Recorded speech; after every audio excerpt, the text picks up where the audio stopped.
Happy Tuesday, November 22nd, 2022, and welcome to a Thanksgiving week and Survivor Series week edition of what we like to call the Clash of Le Champions. I'm your host, the vegan you believe in, Kirk Cadet, in the flesh as always, and he is. This is none other than his tag team partner, Jonathan Randall, the your life of the party. What's up, Kurt? How you been? Thanksgiving's on the way. Survivor Series on the way. We had an amazing AEW pay-per-view, full gear pay-per-view, but let's get to it. Yes, before we get into Survivor Series and the War Games matches, we're going to talk about the Full Gear pay-per-view from AEW that took place this past Saturday. And I have to say, it was a damn good show. And God, did AEW need this. Yeah, with everything that he got going on, with the surrounding the CM Punk situation from almost what was it? Was it been a month? Yeah, it's been a month now. Yeah. It's been almost 3 months now. Yeah, they needed something to rebound from that and move on, and AEW really responded with this pay per view. Yes, and they did it in a major way. And from the opening match on, everything was pretty much on point. And that opening match was Jungle Boy against Luchasaurus in a cage match. And damn, that was one might have been one of the best opening matches to an AEW pay-per-view that's ever been done. These two killed it. Mm. And the match was ultimately won by Jungle Boy as he hit an elbow drop from the top of the cage through a table on the Luchasaurus, and then put him in a chokehold and got the submission win.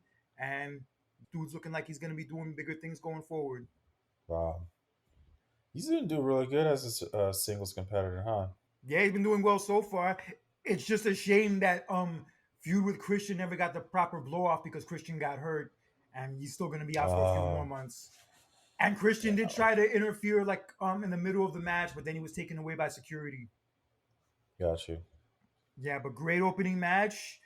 From that point on, we had the Trios Tag Team Championship as Death Triangle of the Lucha Bros and Pac defended their belts against the returning Elite of Kenny Omega and the Young Bucks. Good way for the elite to make a surprising comeback. I mean, we knew they were gonna come back, but just to see them come back in that fashion was a good moment. Yes, and they came out to Carry On My Wayward Soul. That was the entrance they came out to. Wow, wow. Yeah, this TV show Supernatural got me into that song. Dope. Yeah, it was a great entrance. The match was crazy, which I was expecting nothing less from these six guys. And yeah, they were all over the place. And this, match it was match one, the best of seven series. Well, I'll get into that in a second, but just to get into the match real fast, there was one point where Death Triangle hit three tombstones at the same time to all the members of the Elite. And there were just so many other different crazy flips and crazy high flying moves they were doing throughout this whole thing. And yeah, the match ultimately ended with one of the Lucha Bros hitting Kenny Omega with a hammer and rolling him up for the pin, which is a story that had been playing on throughout the match where he was refusing to use it, but then he ultimately decided to in the end. And Death Triangle retained the belts, but afterwards it was announced that this match is going to be happening again as it's going to be a best of seven series. Interesting. I like those. Honestly, I like those kind of matches when you have got to face each other multiple times to determine who's going to become the champion. So Yeah, it's fun, and honestly, with these six going at it, I'm not gonna complain because if I get to see more matches of this, that's only better wrestling I'll get exposed to, and nothing wrong with that. gotcha. All right, so Death Triangle retained, and in our third match, we had Jade Cargill against Nyla Rose for the TBS Championship, and Nyla Rose and Vicky Guerrero came out to Lowrider in tribute to Eddie Guerrero, I and saw that. Vicky was wearing the "I'm Your Mommy" shirt that Rhea Ripley that Rhea Ripley's been wearing lately. Oh wow. Yeah, she was wearing that. Hmm. And Jade Cargill, as she's been known to do in her past pay per view matches, came out as a popular cartoon slash comic book character, and that character turned out to be one of them from Thundercats in this case. Oh, nice. I used to watch that show, but that's dope. I like that. Yeah, she's come out as like one as a Thundercat. She's come out as Storm from X Men. I think she did Hulk one time. Yeah, her Hmm. outfits are always on point for the pay per views. Nice. Did she ever talk about how like she? I never knew that she like was in a comic book. She ever talked about that in her interviews? Um, I somewhat that she was like always a fan of the Storm character, and it was always like a dream character for her to play. But the match ended with Jade Cargill hitting her finisher to retain the title and gain repossession of it, as the storyline went that Nyla Rose had stole the belt from her a few weeks prior, and this is her chance to get back her property, which she did in very amazing fashion. Nice. And now she's 43-0. Whoa. Nice. Keep that streak going. And she was recently on the Breakfast Club this past Friday, and it was a very good interview. I never knew she was a child psychologist, Me neither.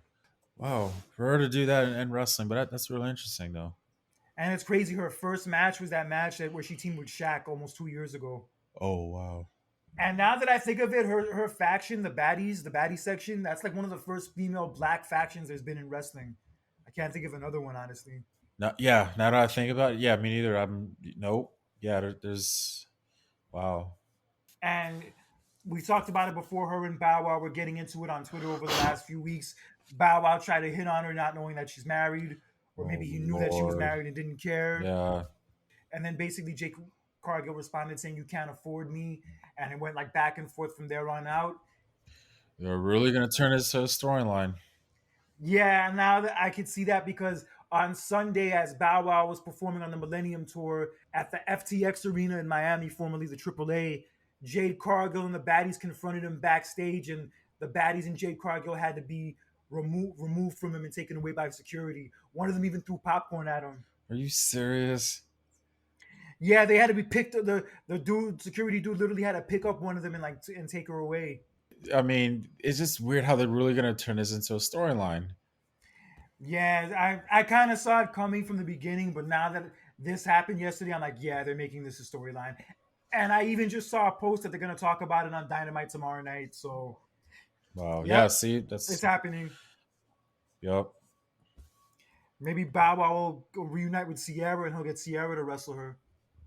And you got to remember now. See, Bow Wow, I think it was a couple years ago, talked about how he wanted to get trained for a wrestler. So, I don't know how they're gonna do this, or it's so weird. We'll see how it goes. Yeah, Maybe it'll be entertaining. Maybe Bow Wow can it be. is. Well, that's the whole point. They're doing this for entertainment, though. But I'm just curious how this is gonna turn out, though. Yeah, only time will tell. But whatever, whatever. I have no problem with it. But another thing I didn't Mm. have a problem with was the next match on the show, which was a four-way for the Ring of Honor Championship that featured Chris Jericho defending against Claudio Castagnoli, Sammy Guevara, and Bryan Danielson. And Chris Jericho got the win and retained his title. Yes, but before that, the four of these dudes put on a clinic. I would say if not the best match on the show, the second best match on the show, Mm. hands down. These guys were all over the place. And with four guys like that, it's no surprise that they had the great match that they did. And freaking Not a surprise at all. With that talent in the ring, no. yeah, so Jericho, honestly, this year's had some pretty good matches for the most part. I feel like he's had kind of like a career resurgence in a sense, match quality wise.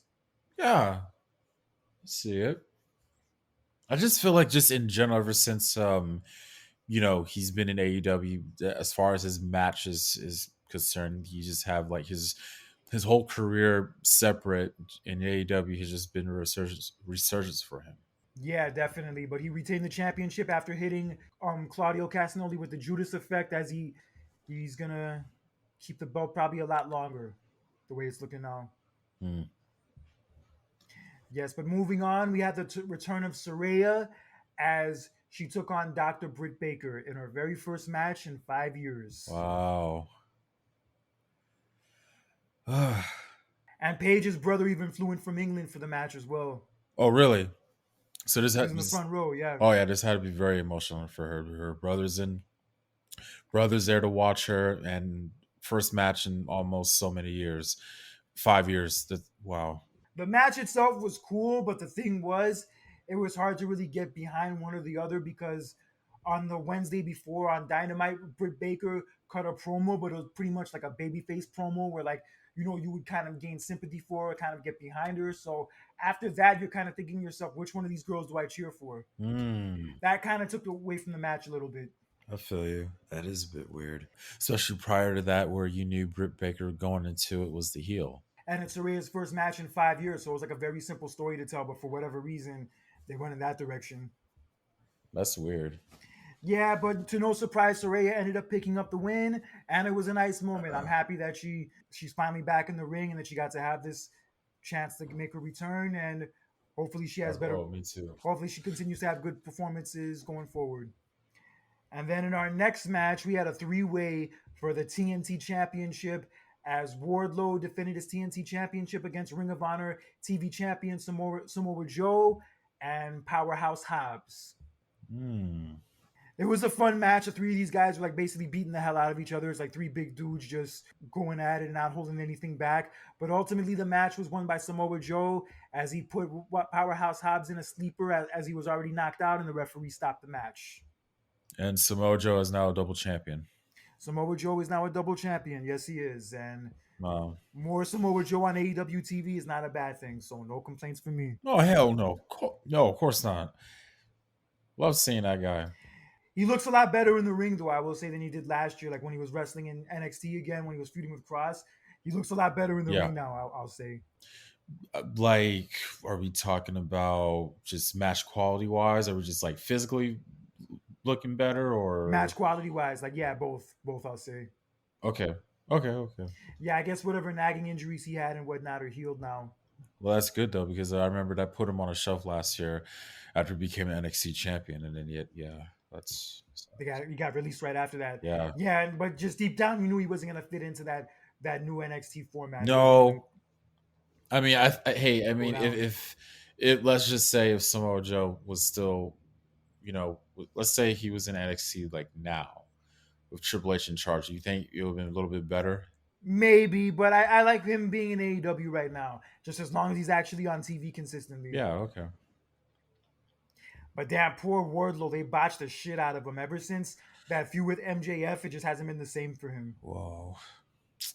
Because that match with MJF was supposed to be a big moment for him, and then that whole weekend it just got overshadowed by the MJF behind the scenes drama. And although he did win the TNT title, you barely ever see him on the show, barely has any title defenses. But hopefully they do something with him now and help him bounce back because Hopefully. they really dropped the ball with him the last few months, damn sure. Wow. Hmm. And then in our next match, we had Sting and Darby Allin against Jay Lethal and Jeff Jarrett. Uh, First of all, what do you thought? Okay, before I get into that more about that match, when you saw Jeff Jarrett make his debut on AEW, were you that was that just like a surprise to you, or like how? What was your emotions on that? Your I take guess on it, I guess it was a kind of surprise for 2 seconds, but then afterwards I'm like, whatever. right?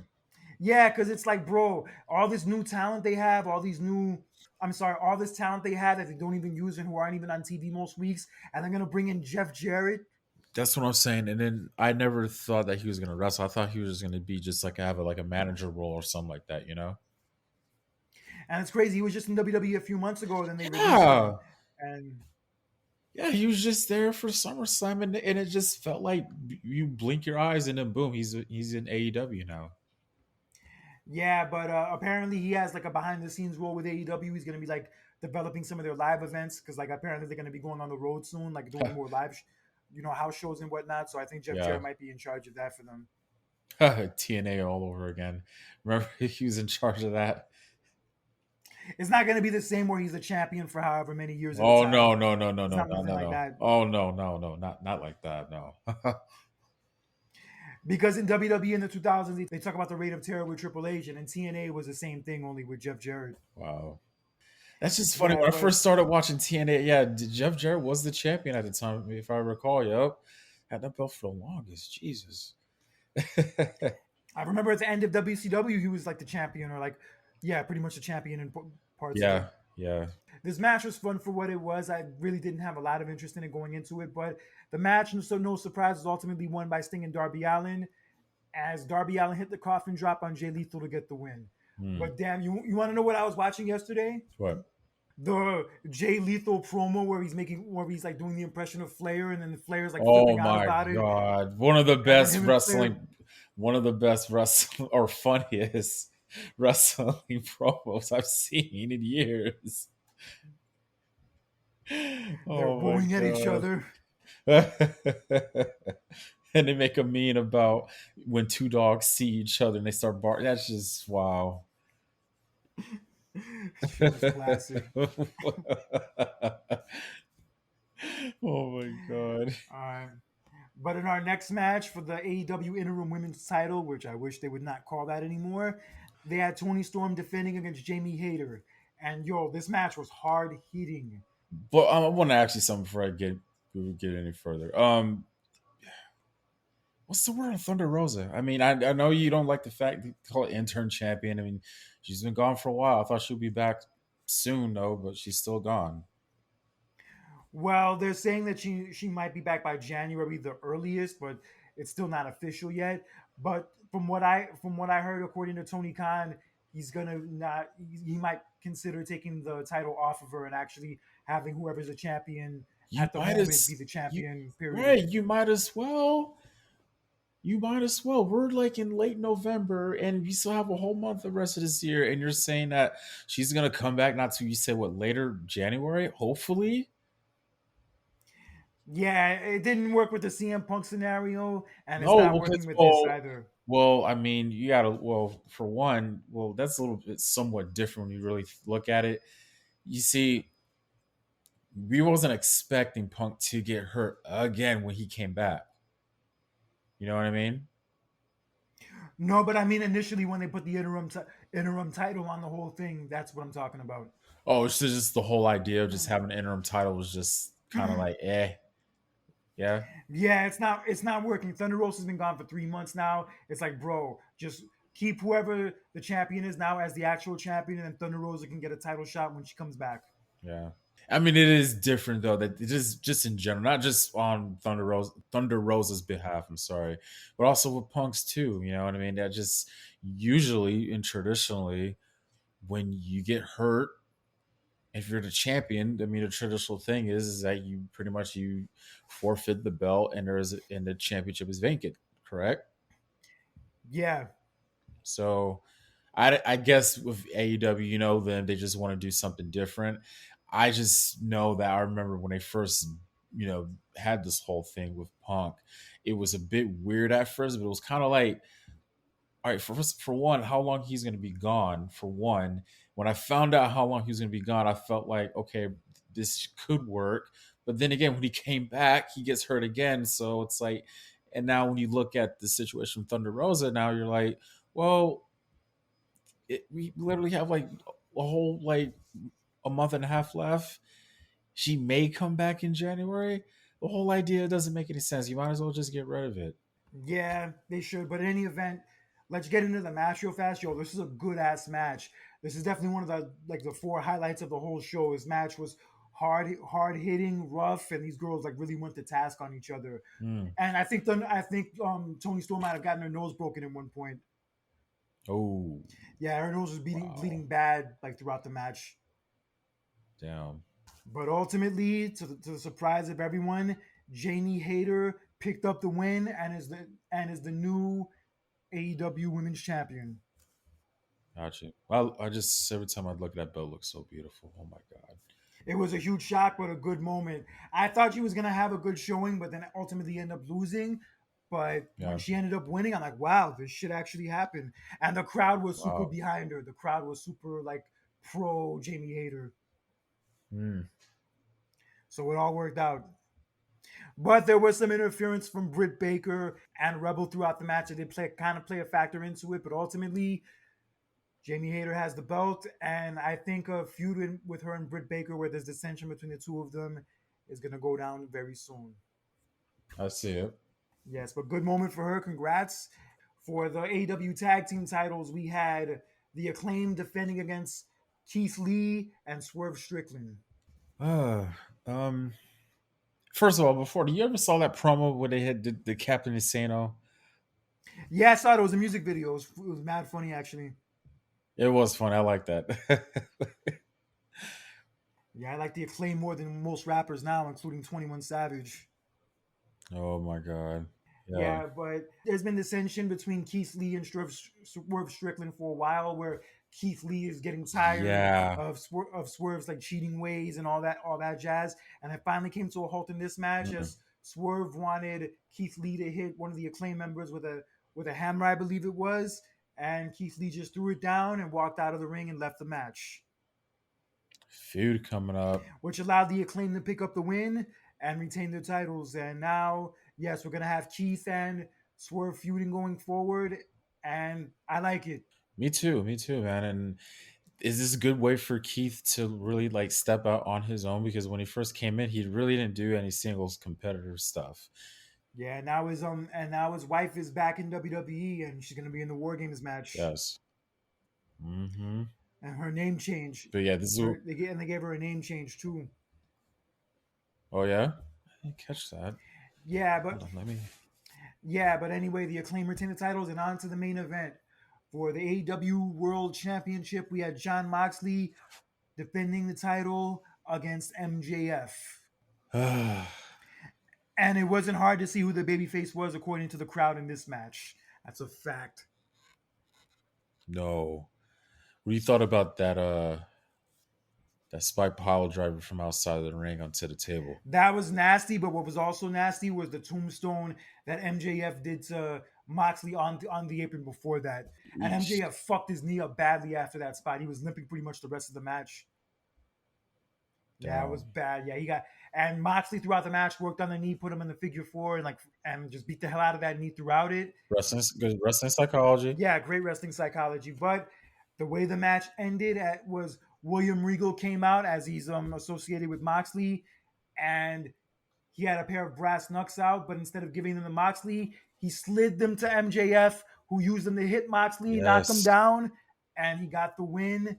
And MJF is the new AEW World Heavyweight Champion.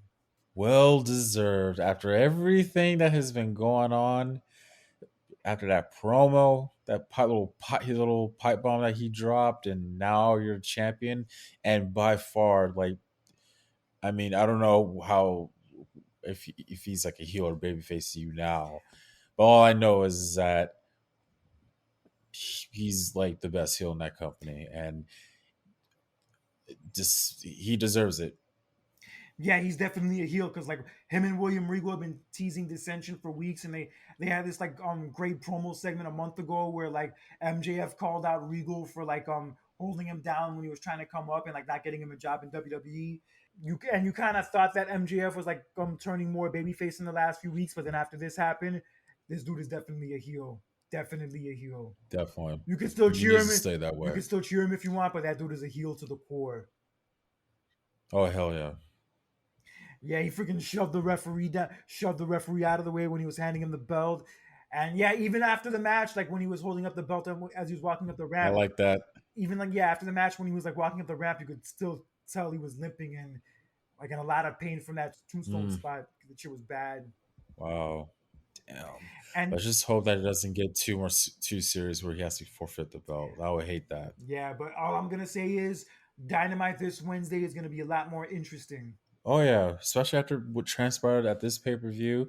You look at this pay per view, Kurt. There are some matches where you look at them and you're like, okay, well, this rivalry is not over yet. There's feuds that are not over yet, and also there are feuds that are hatching that will become feuds later down in the road. Yeah, like Jamie Hayter and Britt Baker, Swerve and Keith Hmm. Lee, Wardlow and Samoa Joe, and the trios tag titles situation that's gonna keep going on. Yep, crazy. Yeah, but great show. And did you MJF's post match press conference was pretty hilarious too. He was he was dropping f bombs like there was no tomorrow. And I'm just happy that this pay per view ended where you walked away talking about how good the show was, as opposed to all the backstage shit that happened after the last pay per view. That's what I'm saying. Like this is kind of like that kick into high gear to move on from what happened, and they responded and they did very well. They crowned some new champions, made new stars, put it on new faces, not old WWE faces. And yeah, I think it's a step in the right direction. And Hmm. oh yeah, they did chant "fuck CM Punk" during the Elites match. I forgot Oh to mention that wow, earlier. The crowd was chanting "fuck CM Punk." I don't care. I mean, it's new though, but hey, I mean, this is what happens, man, when you don't act right. So am I surprised to hear it? I mean, yeah. Yeah, and this dude online was trying to say like, "Wow, wrestling fans are so fickle. They were so happy when Punk came back a year ago, and now they're chanting fuck CM Punk, and they're all against him now." And I'm like, "Yo, I'm not gonna say that wrestling fans aren't guilty of being fickle sometimes because they are, but Oh yeah. in the case of this, the reason why the fans turned on him was because of his behavior and the fact that like after all these years, he put on full display the fact that he still hasn't changed." Nope. After, especially after all these years, you think that. I mean, we talked about it before. I mean, I don't want to get too deep into it, but I mean, you have said it before. I mean, especially at where he's at in his life, and you're just come on, dude. There's no need for it. Yeah, I saw him calling like a UFC match, and he made a joke about some. He made a joke referencing the fact that like, "Oh, you don't want me in the locker room." Oh, sure. I don't know if you saw that Cole Cabana wrestled Jericho on Dynamite a few weeks ago, and apparently that's making the locker room more divided on the Cole Cabana and Punk situation than before, because like Mm. now people are starting to see that yeah, even though Tony Khan denies the fact that Punk talked him into moving away from Cole Cabana or like not using him, some people kind of like don't believe him in a sense. Oh yeah, they were also chanting Cole Cabana during that match too briefly. Ha, that's funny. Damn, bro. And all the rumors are still going out that he might go to WWE and that It's not it gonna could be a happen. possibility. Yeah, Ric Flair was even talking about it, saying if they have Austin and Punk at WrestleMania, Austin should beat him in 30 seconds. You know what? I don't. If that were to happen, I don't think Punk will be okay with that. I don't even want to see it. I wanted to see it 10 years ago, but I'm good now. I'd rather see Austin Yeah. against Cena. Yeah. Or hell, maybe we can get Austin and Rock one more time. Austin and Rock, dude. Now, no. I only say no because their last match was like the perfect way to end their feud, so I don't want them to ruin it. Exactly. That's why I'm saying no. You keep it as a trilogy as it's supposed to be. But Austin and Cena would be fun. It's a match that we've never seen before. It's a dream That's match. fine. That's fine. But don't even mention Rock or Xena. Come on, no. We all know that Rock is destined to be Roman Reigns' opponent. It's very possible. Yes, Maybe we'll see a storyline within Young Rock in the episodes to come. kind of did. We saw the seeds planted in season two, Kurt. Yeah, we did. I love that show, but damn, how historically inaccurate is that show sometimes? Holy shit. Wait, are you? Oh my god! I'm like, bro, Hulk Hogan wasn't at your wedding. That's what I said. I was like, wait a minute, Savage was at your wedding, and then you were like, Hogan was at your wedding, and Hogan was like talking to Savage. I was like, no, no, no. That's what I mean. Like parts of it kind of feel like historically inaccurate, but whatever. With that aside, it's still a fun show. I actually did like It that. is. I actually did like that episode where you like finally cut the heel promo. Oh hell yeah! Kurt. I'm telling you. I said this before in our last episode. This season, it's like that coming back home for us for a fan, especially for if you were growing up during that time. You kind of just like, oh my god, like you know what I mean. You feel like you're a part of it because you do remember you just remember that whole journey of The Rock and how he started from that point moving forward. Yeah, and then they're doing like the skit with Austin and Vince, and they're like around that time. So I'm like, yo, they weren't even doing this shit yet. What are you guys talking about? That's what I'm saying because there was a scene where Austin was beating Vince up in a trunk, and I was like, wait, I do not ever, especially '97, Yeah, that shit wasn't happening yet. right? And freaking the last episode was interesting where like the Rocky Johnson gets fired from WWE and he kind of tries to hide it. Yeah, that was yeah. That was sad. I ain't gonna lie. Yeah, it was unfortunate, man, but I mean, that was just a very confusing situation because it's like okay, I'm being sent to Saudi Arabia so I could pretty much expand the exposure of the business that's what he thought he was going to do, but then apparently that wasn't supposed to be, and then Vince took it as if like, okay, Rocky Johnson went out the bat for himself and he felt that he's got stabbed in the back. also other stories I heard about with Rocky Johnson during that time that really got him blackballed. But I doubt they're gonna be exploring that on Young Rock because it's some serious shit. No, I doubt it too, though. But it The vibe, just just in the general, vibe, that was just like just the vibe of that show. I could tell they probably won't explore that topic. no. Looking at that episode, you just kind of felt bad for him. And then when and then like like when Rock was in high school, and then you see Rocky performing at just low budget like Carn- type of like Carnivals. carnival house shows, you kind of just like down, you know what I mean? And Yeah, it's a sad fall from grace. yeah, even though I liked how the grandmother like took him in like, hey, just wrestle for us briefly, but other than that, it was just it kind of sucked to see though. Yeah, definitely. But The Rock, I guess, learned from those mistakes and he took it Yeah. to an even high, to as high a level as you could take it. But yeah, Yep. let's get into the Survivor Series War Games card real fast. Yes, yes. Oh, I can't wait. I Oh. gotta say, it's weird. I'm having a Survivor Series after Thanksgiving. um Wait, when was the last time we had one after Thanksgiving? '06. Damn, that long? You sure? Wow. Wow. Yeah, the only two to ever take place after Thanksgiving were '05 and '06. Damn. It's very weird having it after Thanksgiving. That long though. That long. And fingers crossed, after Mm. three failed attempts, hopefully this time they could finally have a good Survivor Series in Boston. three three times the charm, Kurt. Fourth time, fourth Fourth time. time. Oh my god. I just can't even choose which one it's like. Could I can't watch none of them. Don't get me wrong. 2013 was bad though. It did had a good opening match in 2013. You can't deny that.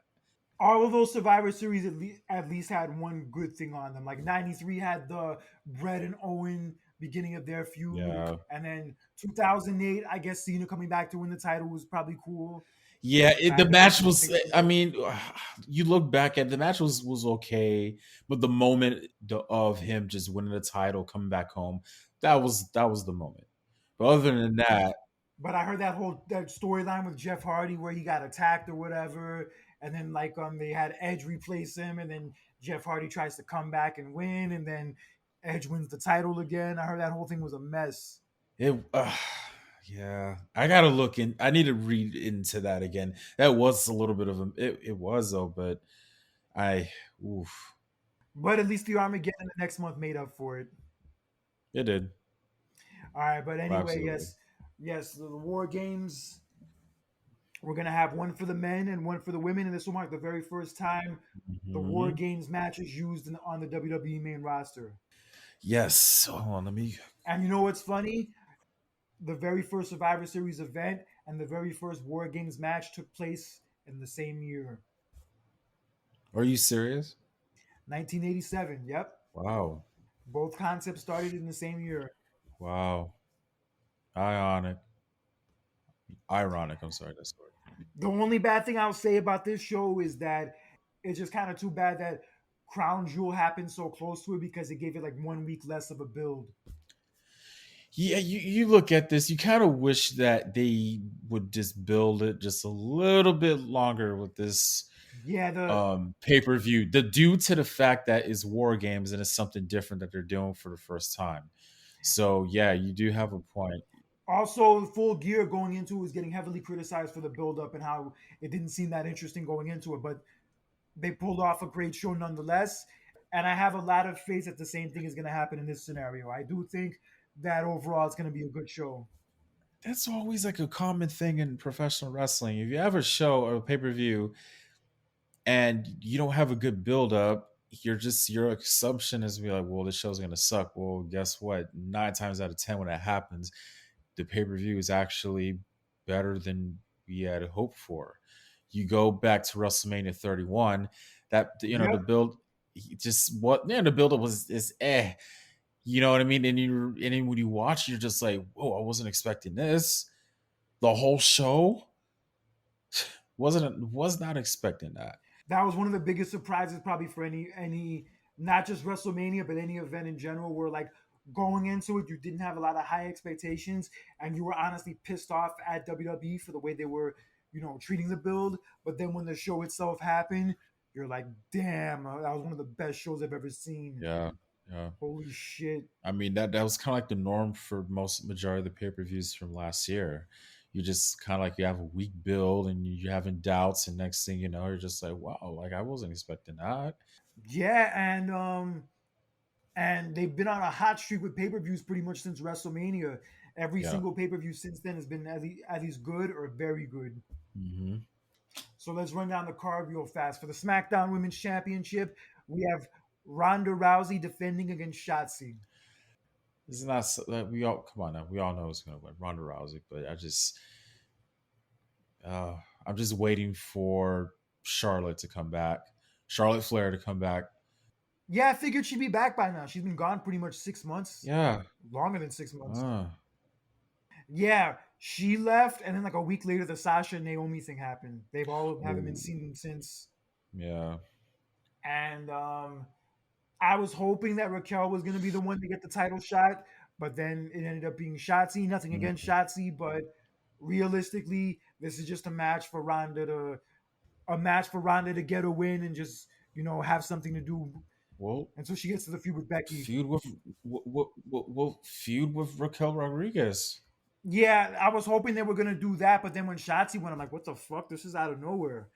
Yeah, Yeah. because Yep. realistically she's not gonna beat her. You know that. It's nothing No. personal, but it just how it's gonna go. Come on. No. No. No. No. Of course not. Yeah, this is just something for Ronda to kill time. Hmm. And she's gonna kill time and probably kill Shotzi in more ways than one. Oh God. But I do like this partnership with her and Shayna Baszler though. I do fucks with that. Yes, and Ronda retains. And moving on to the next match, we have for the United States Championship, we have Seth Rollins defending against a new and improved Austin Theory and Bobby Lashley. Ah, this was just added just yesterday, actually. Yes, it was, and they're actually doing something with the whole Austin Theory thing. As even though he didn't win the Money in the Bank, he has more of a mean streak and he has like more of a serious tone to him. Good, So good, something it good, worked out. good, something that It worked out. yes, yes, something that they should have done like a long time ago. But hey, you gotta just revamp and start all over again. I love it. Now you're kind of like, oh, what are you gonna do now? I don't see Bobby Lashley winning. It's a match where like anybody can win it, I think. But if I have Yeah, to pick a if I true. have to pick a winner, I would go with Theory because He needs. I feel like they're starting from scratch with him and they're kind of like pushing the reset button. And I think that a good way to go and keep going in that direction would be for him to win this match and the belt back. I agree with you too, and there's two reasons. Number one reason is because of what you just said. Okay, they cannot do the same mistake they did before that, because if they want to push this guy, they have to have him to win. They can't have him be losing these matches. And you saw the little tirade that he had a couple weeks ago. You saw that. You saw the changes in his demeanor and his character. So it wouldn't make any sense.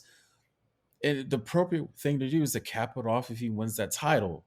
Number two, you just saw that little segment. I don't know if you've seen it, but it was like a little Seth Rollins had a little segment promo where he is talking about Austin Theory, but he didn't. Guess what? He turns his attentions towards Cody Rhodes, Kurt, I saw that. dissing Cody Rhodes. Yeah. So there's still no love loss. So now you're kind of like, well, they might as well just have Seth drop the belt and then just have they need to have Austin Theory to win the belt. They Yeah, although I've liked Rollins' title reign with the US title so far. I love it. I love it. I love it. I love it. But just something's got to give though. Yeah, I just feel like the belt looks good on him, and he's like a top guy, and like kind of having him have that belt makes it feel more important. Yeah. But I'm But confused. I've been confused over the past couple of weeks. Is he like still a heel or is he a baby face? Because he has been getting good. I mean, he always gets good. crowd reaction, regardless if he's a heel or not. But it's like lately because of the Bobby Lashley, and then in theory, you're kind of just like, I had to question myself. It's like, is Rollins a babyface or is he?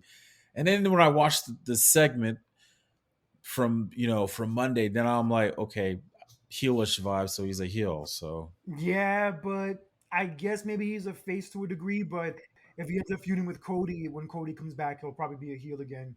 of course, of course, I don't really need to see them feud again. Like if they're the last two in the Royal Rumble, I think that would be enough. But we'll yeah, see how it goes. yeah, yeah. That's a good point. Which reminds me, the Royal Rumble. This Royal Rumble is going to be the highest gate in Royal Rumble history. Really? They had to add more seats. They were selling so many tickets at a fast rate. They had to add more seats. Wow. You see, if I was living in San Antonio, I would have been when I got my ticket. Yeah, but you're not, so you didn't. Okay. Just like your Chargers aren't going to make the playoffs. Okay, just like your Knicks are not making the playoffs either. Hey, they have a decent record right now. They're at 500. That doesn't mean anything, though. They're doing better than the Nets and the Warriors and the Lakers. Well, you still haven't even won a championship. That's true. Neither have your Chargers. At least one of my favorite teams. I don't care. You can take all you want, Kurt. At least one of my favorite teams could win a championship. Could they now? Right. One of my teams at least won a championship in the past couple of years. All right. Oh, okay. Anyway. Okay. Changing the Thank subject. you. So we have Austin Theory regaining the United States title. I think it'll go down that way, and I'm looking forward to seeing where else to go with this character. But on to the next match. We have AJ Styles against Finn Balor. I kind of wish they would make this because he will be the OC will be in AJ Styles' corner, and of course, Judgment Day will be in the corner of Finn Balor. I wish they could make this a traditional Survivor Series matchup. That's just my opinion. I mean, we kind of already seen the tag matches with them. That's even at Crown Jewel. So I kind of feel like Finn and AJ in a one-on-one match is a little more interesting and something different because they haven't done it in a long time. Mm, I think they only had one-on-one pay-per-view match together, and that was at the TLC in 2017. And that match was only added as a last-minute replacement because Finn Balor was supposed to wrestle Bray Wyatt, and Bray Wyatt had like a stomach issue. So they had like AJ fly from South America to do the show like at the last minute. wow. But it turned out to be a great match, though. So finally, this is something that you have a storyline, you have a build. And they have a history together from like the club and all that. I mean, from like from the Bullet Club and all that. They have a Mm. history together. They go back a long way. So I like it. I like that they're doing this match, and I think it's going to be great. I think it'll probably be the. It's going to be hard to say. I think even despite the bad build, I think all the matches with even the women's title match we're not that interested in. I think everything has a chance to be good or great. I believe it. That's on this And show. I think outside the War Games match, I believe the triple threat match is going to be the best match. It could be that, or I think it could be this one also. I think this one has a really strong chance of being one of the standouts of the night. Okay. But with that being said, I have Finn Balor winning, and Judgment Day continues the momentum swing they've been on lately. Okay. Hmm. And it's funny, AJ hasn't won a one-on-one pay-per-view match in 3 years. Wow.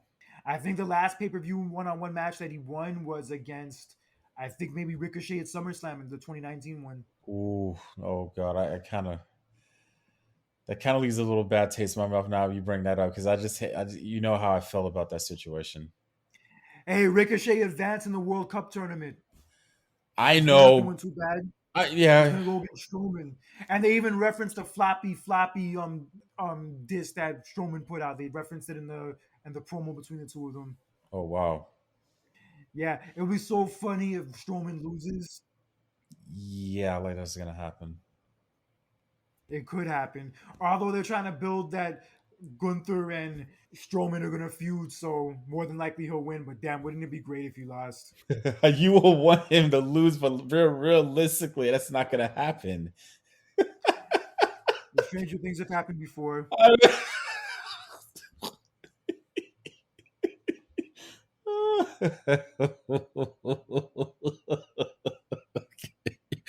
Okay. Back to the match real fast. I think it's going to be a great match, but Judgment Day, I feel like it's been on a momentum swing, and I feel like Finn Balor and Edge's feud isn't over yet, and they're probably going to get back to that soon. So with that coming up, I think he needs to keep the momentum going, and a win over AJ is the way to do it. Actually. And moving on to the women's War Games match, we have Raw Women's Champion Bianca Belair, Alexa Bliss, Asuka, Mia Yim, now known as Michin, as of last night on Raw, and a partner to be determined, which will be announced on Friday on SmackDown Mm. against Bailey, the women's tag team champions Dakota Kai and Io Sky, Rhea Ripley, and Nikki Cross. Ah. Who do you think is going to be the next partner member for Bella's team? When Bianca was cutting her promo, she announced that she was going to announce the partner on Friday on SmackDown, and right as she said that the audience started booing. Ooh, what? That's what I'm saying. What? I'm like, why are they? Well, they wanted it now. They had the Rhea Ripley and Asuka match that would determine who gets the advantage for War Games as the last match on the show. So you figured in the main event segment they would have the final person on the team revealed, and they said they're gonna save it for Friday on SmackDown. So you were like, "What the fuck? We waited all this time, and you kind of made it seem like it was gonna happen, and now it's not even gonna happen anymore." So yeah, that fucking did not make the crowd happy at all. Mm. But to answer your question, I think the fifth member of their team is gonna be Becky Lynch. Okay. Oh, I definitely could see that. I thought she would have been gone longer than that, though. But From what I heard, she's supposed to be coming back soon, and it's been running rampant that she's going to be the fifth member. And I kind of got the vibe that she was going to be because of the fact that Damage Control like put her out in storyline like a few months ago, and she's been gone since. And she was the one backing yeah, up Bianca at SummerSlam when they first debuted, and then she got yeah, hurt yeah, obviously, and they couldn't do anything with yeah. it. So I feel like Hmm. now would be a perfect time for her to come back. Yeah, that makes sense. I could see that, and that'll be a good. That'll be damn, that'll be really great. Yeah, Um, we'll get to see Bailey and Becky go at it, and get to see Rhea and Bianca go at it finally. that okay, and that was what I was gonna get into because I believe that right there, planting the seeds, Kurt, of could be a potential feud later down in the future. Because I would love to see Bianca and Rhea Ripley finally do a do a feud with each other. Yeah, they were supposed to have the match at Money in the Bank last summer, but then Rhea Yeah. Ripley had the Hmm. injury, and last night was her first match on Raw since May for a one-on-one match. That is. Oh, wow. Yeah, and she looked good though. But and I do see this feud going down. If they don't do it at WrestleMania, I think they'll definitely do it at the Royal Rumble. That's what I see. I mean, it's perfect timing. And you see how Ripley's just gaining so much more confidence and as a heel and all that stuff, especially with her being with Judgment Day. So it's something that they could do. I mean, you have a month left of this year, so yeah, the appropriate thing to do would be do it at the Royal Rumble. I like it. Yeah, but I think if Becky does end up being the mystery partner, I think that team ends up winning the match. So. I'm gonna go on a limb and say Team Bianca wins. Okay, that's if Becky is the next member. Yeah, if it's not Becky, I think the fifth member might be Beth Phoenix because Beth Phoenix still has unfinished business with Rhea Ripley. Oh yes. Hmm. It could happen. Yeah. So now we have the men's War Games match, which was made official as of last Friday. So we have on one side the bloodline consisting of undisputed Universal Champion Roman Reigns, the undisputed tag champions, the Usos, Solo Sequoia, and Sami Zayn. And on the other side, you have Drew McIntyre, Ridge Holland, Sheamus, Butch, and Kevin Owens. Yes, that was announced that he's the final member of that team for the Brawling Brutes. Yes, and I like the promo he cut on Raw last night Loved it, loved it, loved it, loved it. talking about how he was one of the first people who was like within an inch of beating Roman for the title, but Jey Uso kept interfering. And Hmm. the thing I like about the team against of Drew, Kevin Owens, and the Brawling Brutes is that they all have a bone to pick with the bloodline. All of them have been fucked over by the bloodline at one point or another, so it makes it extra personal. That's what I like about this story. Yeah, that's the whole point of Survivor Series. You got to remember when you look back at the history of the Survivor Series, right? when you look, it's like every member of that team, they have like issues with other members from the opposing team. That's what they do it for. So this makes it special, and the fact that it was a War Games match, just oh my god. Yeah, the Survivor Series and War Games have both been about that, and that's why I like about both of these things coming together. And I think Yep. this match is going to be wild. I think this match is going to be. Oof. I think this match, the guys in it are going to be feeling the effects from it for a very long time. This Let's could put it at be that. And the women's one too, and the yes, women's one yes. also. I'm telling you, and Oh man, remember, Kurt, Bianca Belair has experience in this match now. so does Rhea Ripley. Mm-hmm. Yeah, they were both in that first women's War Games match 3 years ago. That match was. I was actually just watching that match last week. That match was nuts. Mm, And when the Dakota Kai turn in the middle of it, and that Io Sky moonsault from the top of the cage, man, that was one of the wildest women's matches I've ever seen. wow, that's what I said. Is what makes it so special. I believe they're gonna redeem themselves in the city of Boston, finally having a good Survivor Series there to pick the winner. That's here's the thing.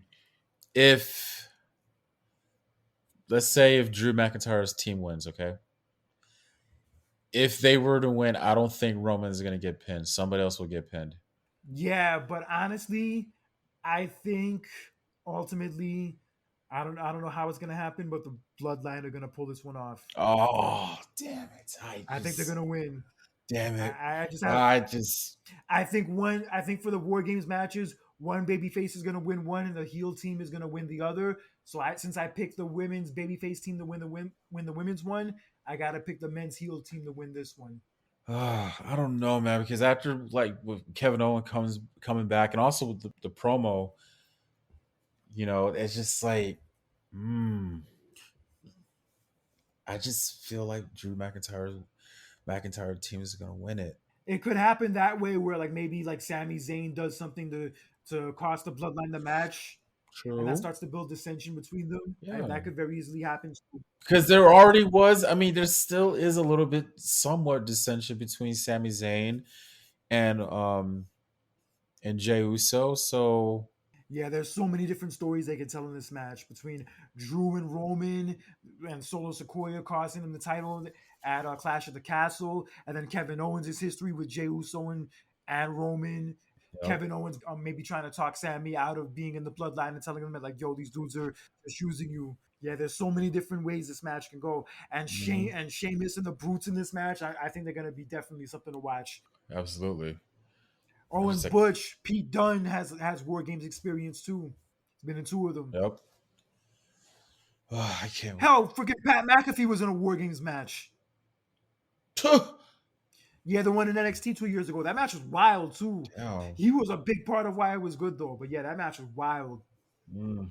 But yeah, I have the Bloodline winning. I don't know how, but they're gonna pull it off. I think the Bloodline are gonna Uh, win, I'm saying the opposite. and they're on the cover of the poster too.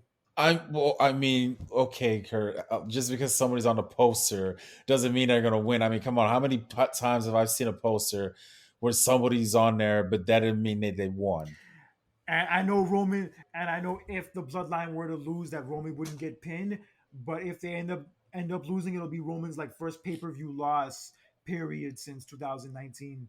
I mean, yeah. I mean, they could build off of that, dude, and just something that just But just talking about this match, and I mean the women's War Games match, even with like the bad build for these matches and this show aside, I still think it's gonna be an epic show. I'm really looking forward to Saturday night. I believe it too. I believe it too, and I think Survivor. I think the city of Boston is finally gonna have their good Survivor Series pay per view. I think this will be the best Survivor Series show since 2017. Yeah. Or not Oh, what about 2019 was 2019? Whoa, 19. 20. Thank you. I was about to. Wow. I was about to say, don't leave out 2019. God, I gotta watch that one again. Yeah, that was a fun show and a fun build too. Hell yeah. And it was in Chicago too. Yes, Yeah. it was first time since And '89. they planted the seeds of Seth finally turning heel. Yeah, that was a damn good show. Yeah, bro. And speaking of classic Survivor Series moments, it was this past week that marked the 10-year anniversary of the debut of the faction that we know as the Shield. Wow. I can't believe it's been 10 years. And you know, also just look where they are now, though. You know what I mean? That's just a beautiful story to tell. Something beautiful to see. You know. Up until Saturday, they all held championships. Mm-hmm. Mm-hmm. And it's crazy, the three of them all held the WWE title on the same night. Yeah, and I was there. Shit was nuts. Wow, crazy. That's But wow. the one match I regret that they didn't have at WrestleMania was the Shield against the Wyatts. Oh, for 30. Yeah, I mean, although I love the match they had at Elimination Chamber the month before, I feel Mhm. like that match should have happened at WrestleMania. And that's crazy, man, because I really thought, I thought they were gonna break up prior to that WrestleMania, but they didn't. Yeah, but a great match nonetheless. But yeah, that's like one of those missed WrestleMania matches. Like you could put it in there with like Hogan and Flair from WrestleMania 8 and Rock and Triple H from WrestleMania 2000. That's like one of those Hmm. matches where you're like, damn, if only it happened at WrestleMania. Hmm. Yeah, and they were having some badass matches like in that 2013 period. Hmm. Those six-man matches they were having were fucking nuts. Yep. Yeah, and 2013 basically the Shield and Daniel Bryan like made Monday Night Raw as watchable as it Of was. course, of course. I loved the feud that Roman and Seth were having with Cody Rhodes and Goldust. I thought that was dope. Yeah, it was voted one of the matches of the year. I remember that match Hmm. on Raw when they beat them for the belts. It was great. Hmm. Hmm. They were having some good ass like tag matches during that period. I love their theme song. I didn't know. I mean, I found this out a couple years ago, but I didn't realize that they were the ones who were, how the theme song would start. I didn't know that was them speaking until I saw a video of them in the recording room doing it. It's crazy, man. Wow. Yeah, they had a great run. Then they turned them babyface, and they were feuding with Evolution. That stuff was great. And then the night Mhm. when Seth turned on them, it was shocking, but also at the same time, you were kind of bummed because like they had so much momentum as baby faces, and they were like kind of killing it off too soon. And one of the racks, they thought that wasn't too soon, and they felt it kind of was though because of the momentum that they had at the time. Yeah, I'm telling you, I'm going to tell you again. I really thought they were going to break up prior to WrestleMania because you saw there was a little bit of dissension among the three. yeah, there was. And even during the Elimination Chamber match, like some stuff went down. And yeah, you kind of got the feeling they were gonna break up soon, but then they ended up staying together, and then they had even more momentum as baby faces. And I'm like, okay, I thought they were gonna break up, and now that they didn't, I'm glad they kept them together because yo, they're really popping right now in Hmm. this role. They are. Yep. Can't believe it's been 10 years. There's a lot of things that happened from 10 years ago that's just like, man, it's been 10 years. Kendrick Lamar's album dropped, one by far his best album out of all this was it Good, Mad City? good kid, Mad City.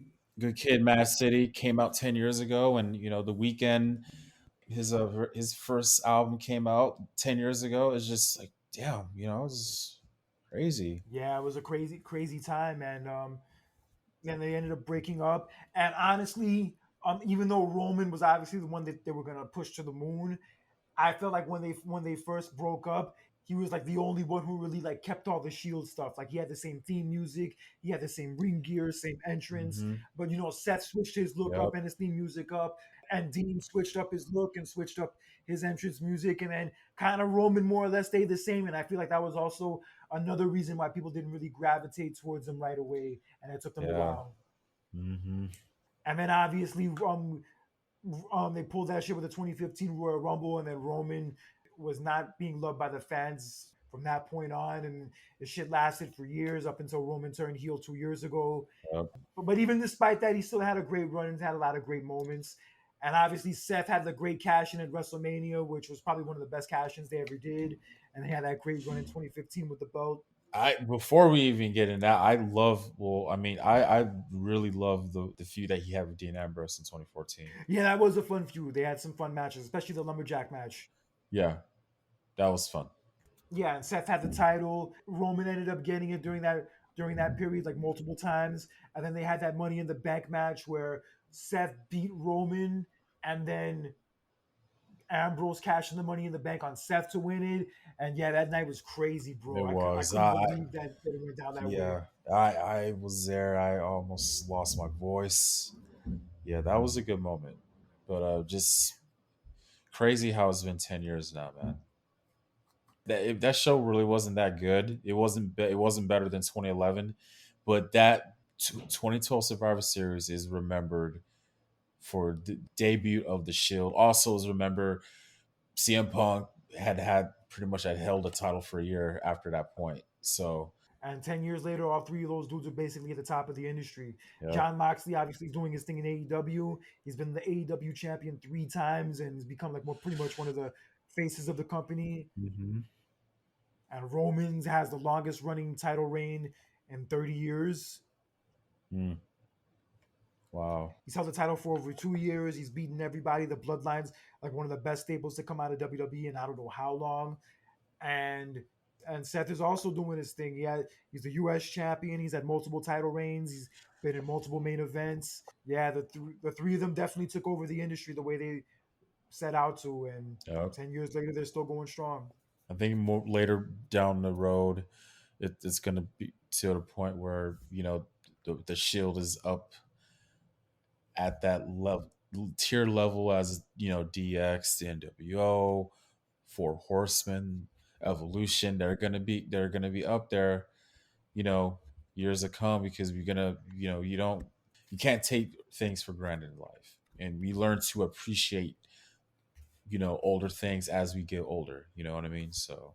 Yeah, great. Definitely one of the great staples of this era, and much similar to Evolution, a stable that produced stars for years to come that we Hmm. still enjoy today. Oh, absolutely. Let's send our condolences to the family of Jason David Frank, also known as the Green Ranger from the Power Rangers show, passed away this past weekend. Hey, the White Ranger too now. Yeah, he was also the White Ranger and Yeah, 49 years old. Apparently, he died of a suicide, is from what I yeah, understand. yeah, yeah, Damn. yeah. Shocking. He's only 49, dude.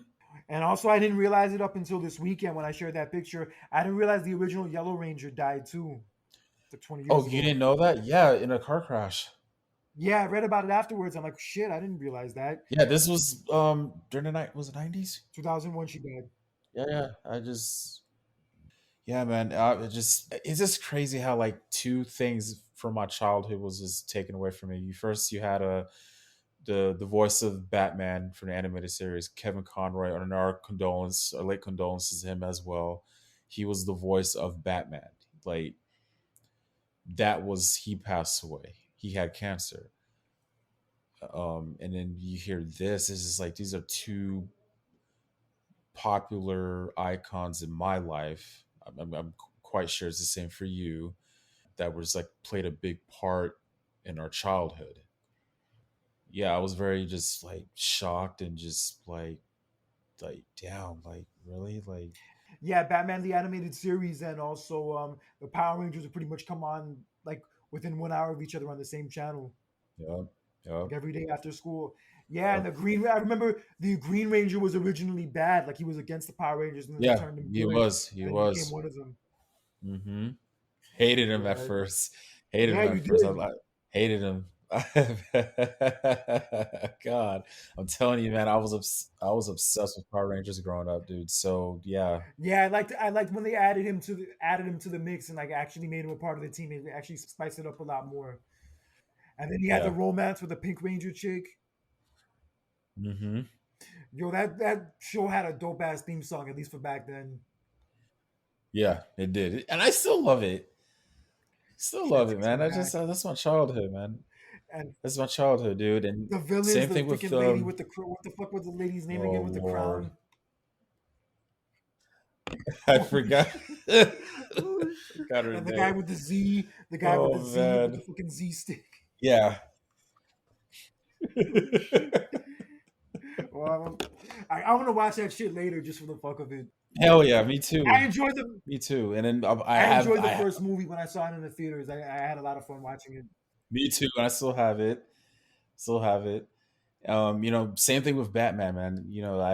I tweeted it, the day he passed away. When I read like a Batman comic book, I think of Kevin Conroy's voice. That's Batman.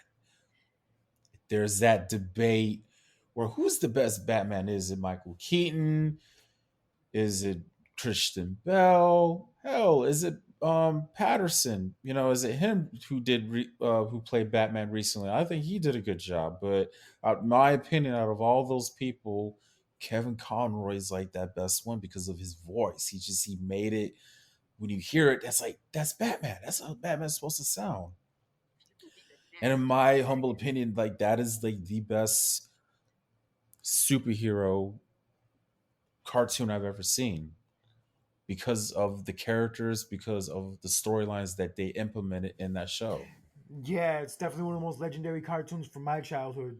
I used to watch that show religiously, and then I got into Power Rangers about a year or so later, and I was hooked. And yeah, those were both defining pop culture phenomenons of the '90s, especially that mid '90s period. Yes. Yeah, but rest in peace to the Mm-hmm. dude.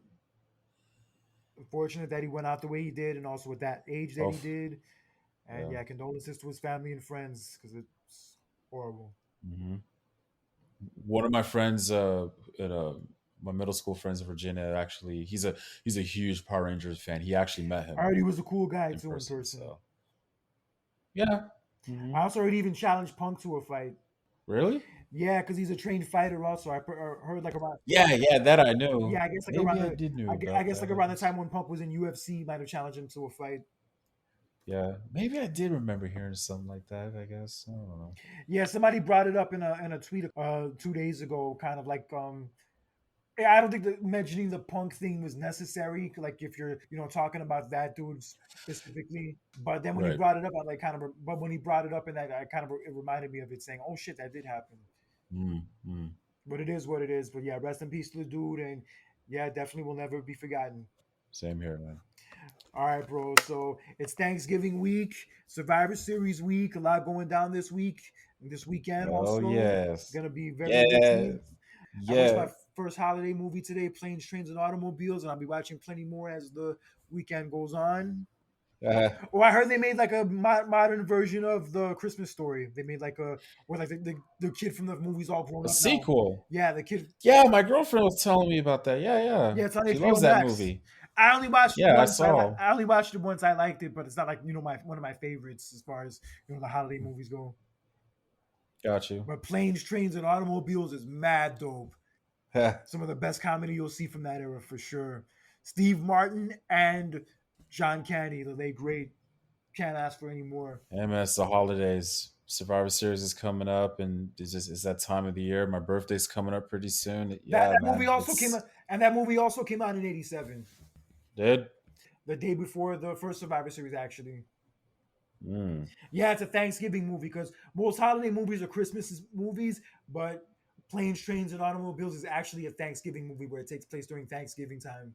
Well, thank you for telling me that. Finally, I heard something good about Thanksgiving. Thank God, because like every time, it's always a Christmas movie, and and I always want to skip Thanksgiving. Well, this is a good thing that I'm hearing this now. Thank you. Yeah, basically Steve Martin's in New York for like work and he's trying to get back to Chicago in time for Thanksgiving. It's like 2 days before. And then like John Candy steals his taxi and then he ends up with like John Candy on on the air on the plane to Chicago and then the plane gets stranded somewhere and then him and John Candy get like stuck renting a car together and trying to drive there. Yeah, it's a whole thing. Oh wow, Yeah, it's crazy. It was mad funny. crazy. It was funny to see John Candy do a Jamaican accent in the movie too, a prelude to his role in Cool Runnings. Yeah. I always thought that Tupac was like the first celebrity death that like hit me and that shocked me, but actually it was John Candy now that I think about it. Hmm. And how did he pass away again? Heart attack. Actually, the funny thing is, because when I was younger, I was overweight, and my brother would kind of like get on my case about it a little bit and kind of warn me about what could happen if I had those problems when I got older. And one of the examples he used was John Candy. Gosh, wow. He's like saying, yeah, that John Candy guy, like remember him from Cool Runnings and Home Alone? His weight became a big problem when he got older, and he ended up dying from it. And if you're not careful, if you don't work on this now, like you could end up having those kind of problems when you get older. Hmm. Yeah, shit. Damn, I really was overweight back then. Mm. Yeah, but it's sad. That's unfortunate. Yeah, just like Yokozuna, just like Big Pun.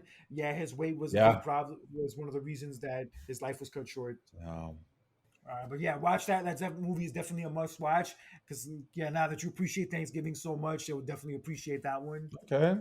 I have to tell my girlfriend about Yeah, that now. Yeah. shit. 87 produced so much good shit. It's crazy. So much good shit Oh came from hell that yeah. year. Hell yeah.